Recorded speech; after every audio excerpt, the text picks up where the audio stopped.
If we were to apply, as I've tried, true to the world of email, I get lots of people sending me emails saying things that I, as a knee-jerk reaction, disagree with and think they're wrong. And I know that I've been trained to point out that it's wrong. It's just absolutely automatic.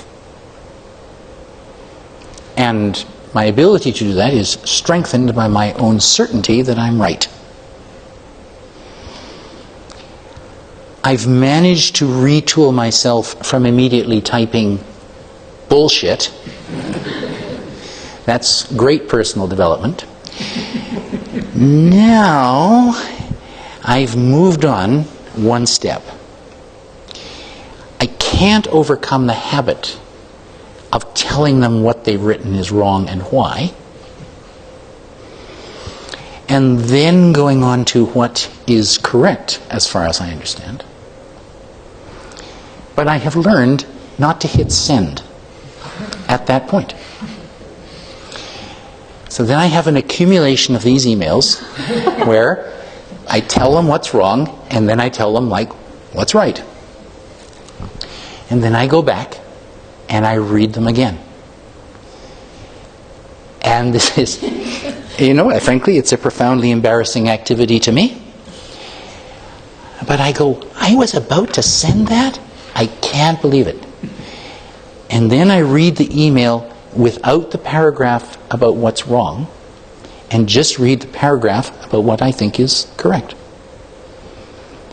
And I inevitably find that the paragraph about what I think is correct is sufficient. Might not be as emotionally rewarding,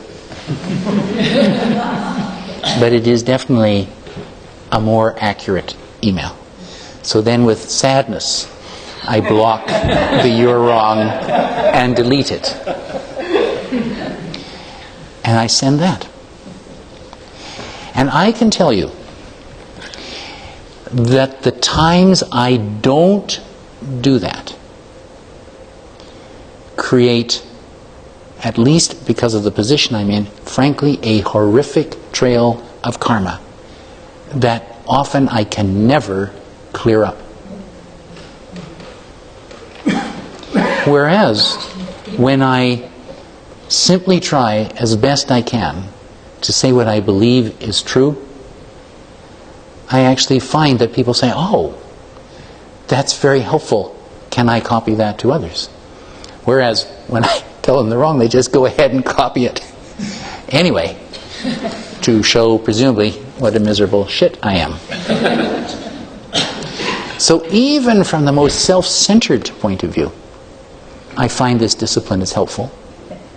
And I actually believe, from my own experiments with this, that this is far more beneficial for the people that I'm communicating with.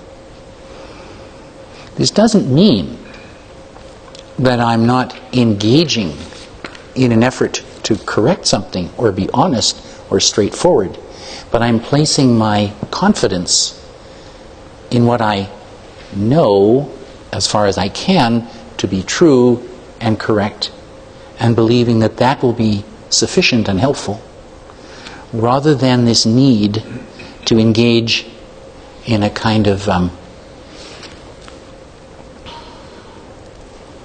ancient gladiatorial combat.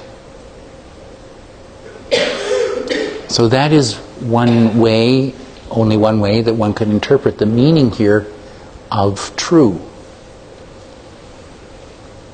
And it's a two-way process of confidence. It's a confidence that what one is saying is, to the best of one's knowledge, accurate and true, and a belief that the door is always open for an interchange with the other person, and you're offering it as an alternative point of view, rather than slapping down the other person and telling them that they're wrong.